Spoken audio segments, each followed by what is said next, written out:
Power over rock. Power to shape the destinies of all dwarves forever. Hey, welcome back, ScreenCrush. I'm Ryan, and this is all of the Easter eggs, references, and little things you might have missed in Season 2, Episode 5 of Rings of Power. And by the way, everybody, I am happy to announce that ScreenCrush is going to go on tour. If you want to meet me and the gang, we're doing a tour of live shows, and the link on tour dates are in the description. Now, first off, I've made a few observations in past videos about the opening credits, but now that we're further into the season, we can break them down a little bit more thoroughly. Now, there are a lot of Easter eggs in this opening that foreshadow the rest of the season and the classic Lord of the Rings trilogy. First, note how the sand in the opening is red instead of gold like in Season 1. Red sand bubbling up from a central point implies a cataclysmic event last season, the eruption of Mount Doom, and now how the evil of Sauron is spreading like shockwaves throughout Middle-earth. These 19 circles represent the 19 rings of power, made for the elves, dwarves, and men. Now notice they're also in the order of creation as well. Then the circles form an elven tree, symbolic of how the elves made the rings to save the great tree of Linden from dying. And then the sand turns into a crown surrounded by stars, which is part of the symbol for the dwarf kingdom of Khazad-dûm, because the suffering of this kingdom leaves King Durin to fall to the evil of the ring. And then this morphs into this arch, which is the door of Durin that was made in this episode, which looks exactly like how it did in the Peter Jackson movies. And then, appropriately, this morphs into the horns of the Balrog, the evil that Durin's carelessness is about to unleash onto his mountain. Then the red sand comes together to form the symbol of Numenor, but notice how it slowly turns red and looks more like the Eye of Sauron, as the red sand spreads outward to show his growing influence over Middle-earth. The dust then looks like lava plumes exploding to simulate the forging of the rings, and eventually, the One Ring. Then the sand moves in time with the music, showing how everyone is following the beat of Sauron's drum. So the first shot of this episode is of the mountains of Khazad-dûm. Now I think this shot is meant to echo the opening shot of the Two Towers, when we began by hearing the fight occurring between Gandalf and the Balrog, which of course took place in Moria, aka Khazad-dûm. After all, this episode shows us how that evil was going to be unleashed on the Dwarf Kingdom. Then the mountain fades into the Dwarven rings, a way to indicate the rock of the mountain will soon be controlled by this ring. The show borrows a lot of interpretation of the rings from the Peter Jackson films. For instance, the way the ring whispers. Now this is an auditory way to show how the evil of Sauron can slowly influence someone's mind, like the devil whispering in your ear. One thing I am loving about this season is that it hones in on the source of Sauron's power. I mean like orcs and trolls in his big scary tower? No, none of that. Sauron's actual power is lies and misinformation. Like the devil, he tricks people into offering him their own power willingly. Now in the movies, this was shown through the seductive power of the One Ring. But in the show, we get to see Sauron himself stroke people's egos and offer them their heart's desire. The master I apprenticed to used to speak of the wonders of your craft. I never dreamed I'd ever get the chance to see them in person. See, I think this makes Sauron a great villain for our time and place in history. The internet is filled with misinformation, but oftentimes it's misinformation that we welcome into our feeds. The algorithms on social media and news sites are programmed to feed us stories with the political leaning that favors what we already think. And of course, this all really benefits the giant media companies that own these sites, who are all just trying to up engagement for higher ad revenue. So if you want to cut through the bias and hear the real news, I recommend Ground News. They're the sponsor of this video. I like Ground News so much I use it every day, and I subscribe to it on my own. Oh, is that news about what's going on with the ground? No, Ground News is an app and website that gathers related articles from across the world into one place, but they give you the context about the source's political leaning, their reliability, and their ownership. This means that you can see through the bias and think critically about the news you consume. For instance, here's a story about the House Republicans issuing a report blaming Biden for American deaths during the Afghanistan withdrawal. I see here that there are 103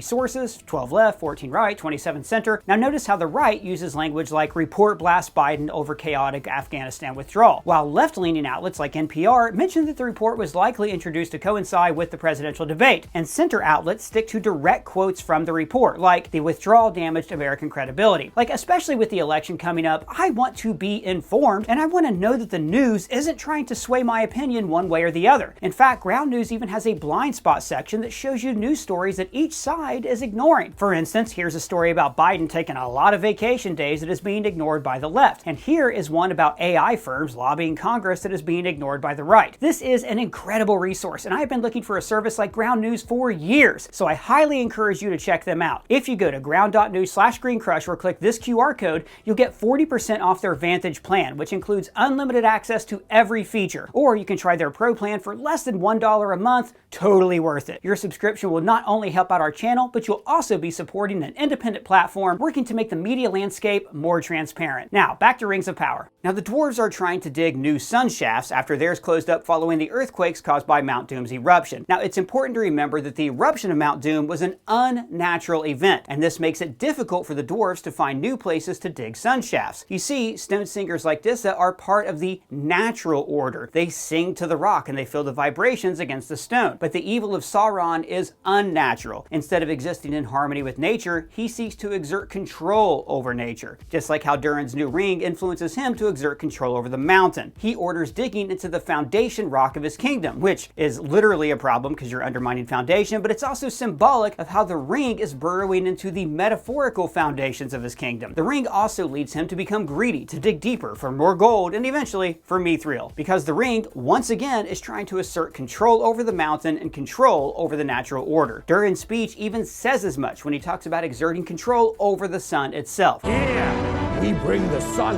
to us.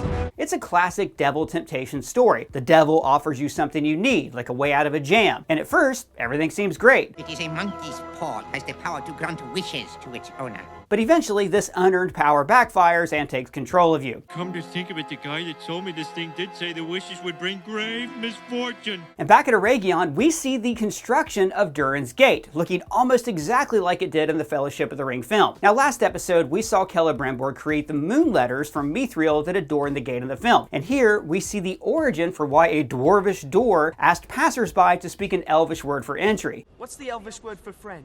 Because this door was constructed in a moment of rare unity between dwarves and elves. But also, maybe this door and its elvish magic helped contain the Balrog under the mountain. Afterwards, Anatar goes off in a huff because he wants 9 more rings made for men. After he tells Celebrimbor that he told him to keep his speech short, he replies, "Do not recall you saying that." And I loved how subtle this is. Anatar did probably influence Celebrimbor's mind to keep the speech short, but he never said it out loud. And Anatar would be annoyed that Celebrimbor is still capable of defying his suggestions. In fact, Celebrimbor starts to see through Anatar's ability to worm into people's heads. Sowing seeds in others' minds and then convincing them that the fruit is of their own thought. The ring's ability to make people obsessed with it is what makes it truly dangerous in the original films. And even though it was an inanimate object, you really felt like it was alive. In fact, Gollum's obsession with the ring is what inspired us to make this Gollum Nirvana parody shirt for sale at our merch store, ScreenCrushMerch.com, where we design all the merch ourselves. We also have this one of the Fellowship replicating Abbey Road, and we have this brand new parody shirt, Pippin's Second Breakfast Diner. What about second breakfast? Shopping our merch store is the best way to directly support our channel. Thank you guys so much for supporting us. You can find the link below. So wait, why does Anatar want the rings made for men? Well, because men are much more easily corrupted than elves. We saw this in the Lord of the Rings movies, with the ring always tempting humans much more easily. It works hard now to find its way back into the hands of men. Men who are so easily seduced by its power. This scene is also very subtle. Celebrimbor says that he doesn't trust men, and then Sauron replies with, "Hey, you're right. We can't trust them, and that's why we need the 9 rings." I fear Numenor. He even claims that the rings can even stabilize the biggest threat to Sauron, which is Numenor. Yeah, okay, so what's going on there? Well, Numenor is the greatest kingdom of men. When their ancestors fought against Morgoth in the First Age, the Valar rewarded them with an island, with the stipulation that they never sail west to the Undying lands of Valinor. Valinor is the land that Galadriel sailed to in Season 1, and that Frodo and the others end up sailing to at the end of Return of the King. But over the centuries, this stipulation has created a lot of resentment from the men of Numenor, causing many Numenoreans to distrust the elves. And of course, we saw this last season. Workers who don't sleep, don't tire, don't age. And what do you want to bet that one of the worthy ring bearers that Sauron has in mind is King Pharazôn? So in this opening scene, we get hints of his resentment toward the Valar. I reckon the elves placed it there on purpose, so that every sunset serves as a reminder that But our days must end, and theirs will not. Pharazôn can't stand that there is a place that he and his kind are forbidden to go. No matter how much power he obtains, no matter how high they build their palace, the greatest realm, Valinor, will only ever be a speck on the horizon to his people. So, of course, he is very susceptible to the temptation of the Rings of Power. Now, I know that I've talked about this in our past couple breakdown videos, but just in case you missed it, here is the TLDR on Numenorean politics. Like I said earlier, the Numenorians were given this island by the Valar as a reward, and their first king was actually Elrond's brother, who chose immortal life. So this is why the Numenorean kings and their descendants are blessed with long life, which is why Aragorn is 80 in the Lord of the Rings movies. A descendant of Numenor, blessed with long life. But over the years, elf resentment grew and caused several anti-elf laws to be enacted, like banning them from coming to Numenor. The people who are still loyal to the elves are called the Faithful, and Elendil is one of them. His name literally means elf friend. In this episode, he even credits Miriel with bringing him back into the field of the Faithful. It was you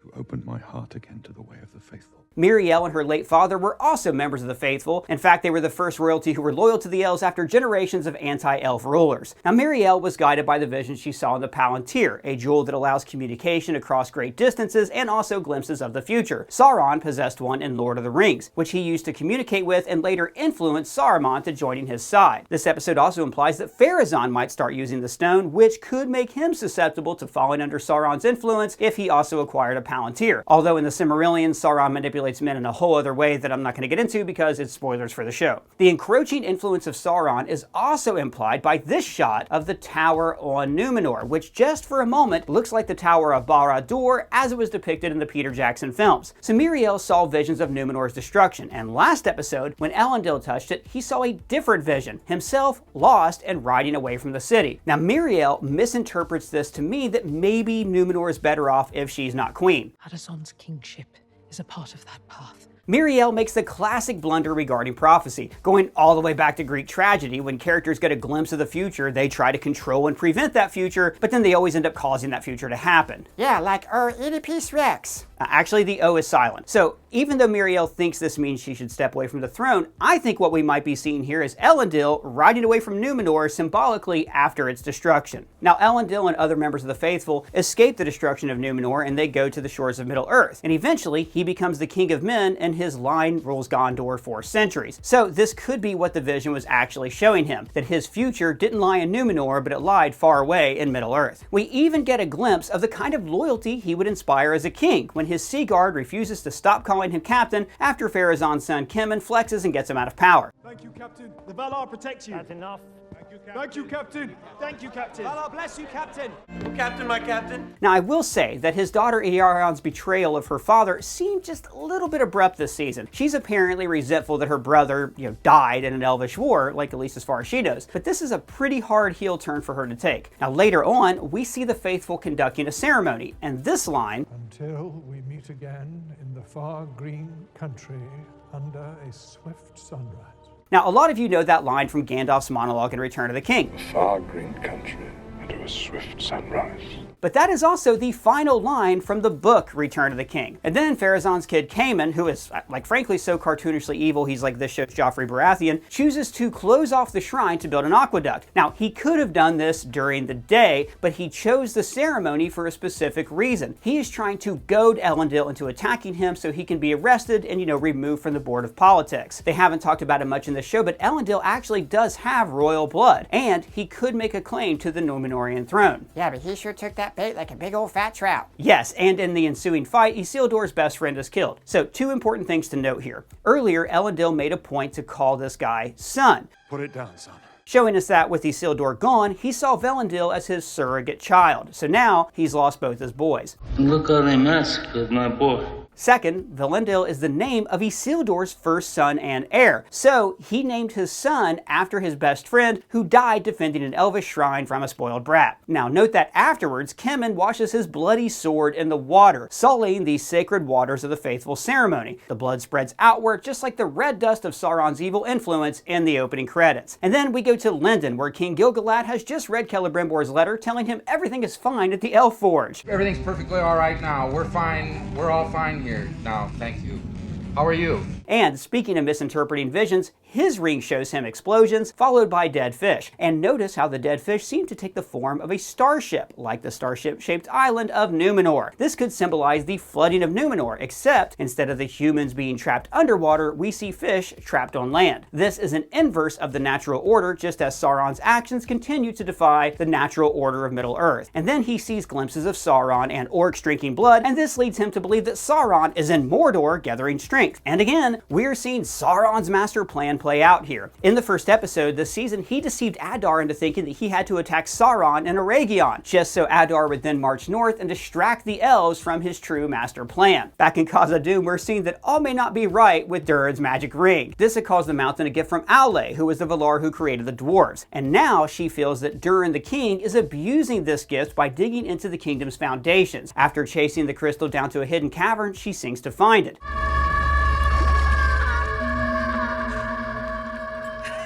And this song seems to awaken the Balrog.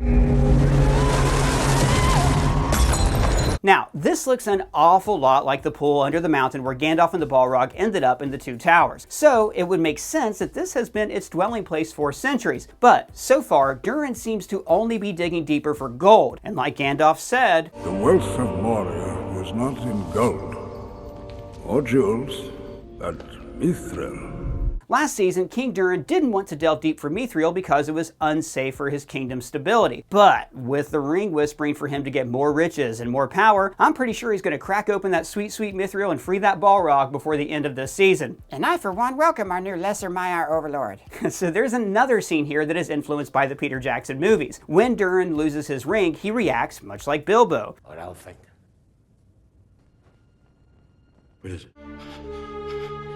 Where's he gone? And then it turns out that he took off the ring because it was heavy. Now this is exactly how Frodo described the Ring of Power, as a great weight that pulled him downwards. And we also see how the corruption of the rings is slowly bearing fruit. Instead of gifting the rings to other dwarf lords, as Durin was given the ring freely by the elves, he is imposing tributes on the dwarf lords, all to glorify his own kingdom. When the other dwarf lords are forced to pay up, this is going to stoke resentment. And eventually, Durin's kingdom is overrun by orcs and the Balrog, and then his survivors will be turned away by the other dwarf clans. And we even see this greed spread just a little bit toward his son. King Durin offers Durin IV what he really wants, the return of his title and birthright. Now, last season, the king stripped Durin of these titles after they had a fight. Leave it. It's no yours anymore. But for the prince, it seems like he wasn't as bothered with the loss of power. He was heartbroken that his father would hurt him like this. So everything Prince Durin does seems to come from a place of love and friendship. But now that the ring has its clutches in him, we'll see how long that lasts. Swear to me that you will never wear one of those rings.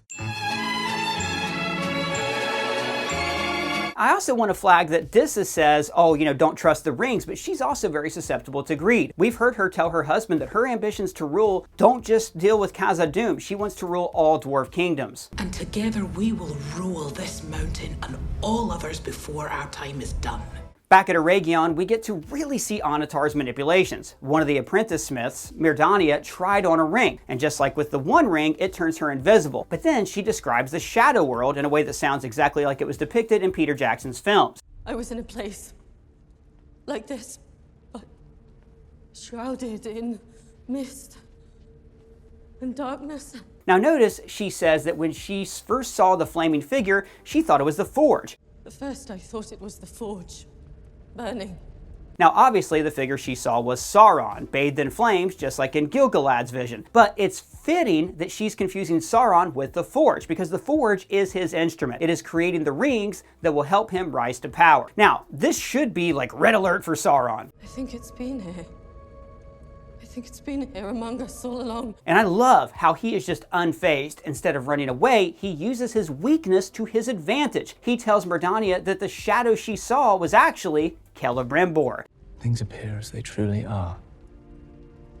Beings of differing shades of light and darkness. And then he uses this as a moment to steal the loyalty of these elves away from Celebrimbor, while also planting ideas in the Master's head that later on are going to make him sound truly unhinged. This time we brought deceit into the process. Every last hammer stroke done to perfection, or did hubris and sloth come together to dull your attention. Yeah, I've said it before, but Sauron's my favorite character in this show. In the end, he gets exactly what he wanted. Celebrimbor helps him to make the 9 rings for men, and Sauron accomplishes all this by deflecting, by keeping his enemies fighting against themselves. Honestly, this is the kind of guy who would play the game Risk, and he would hunker down in Australia and watch everybody else fight it out in Europe. Master strategist. Celebrimbor says, The 9 must do far more than bring aid.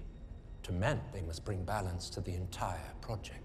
So, the Lord of the Rings films had the subtle theme that the One Ring was like a drug. Gollum looked like a junkie who craved the ring, and we slowly saw Frodo slip under the ring's spell. And Celebrimbor is displaying classic addiction behavior. He created the rings to achieve perfection, to obtain the perfect high, to create jewels as perfect as the Silmarils. Sauron even knew this, and he used it to play on his ego. And when our work is complete, never again will the world overlook you as the mere scion of Fëanor.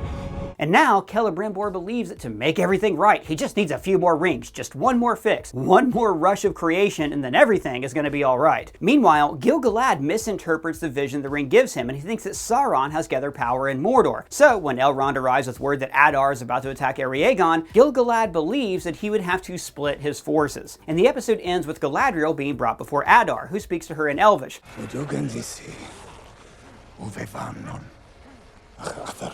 Remember, he's basically still partly half-elf. He was one of the 13 who were originally transformed by Morgoth. So this is a power dynamic that has been completely reversed since last season. Adar was once Galadriel's prisoner. Now, she is going to tell him that Halbrand was actually Sauron, and I'm betting that Adar's not going to believe it.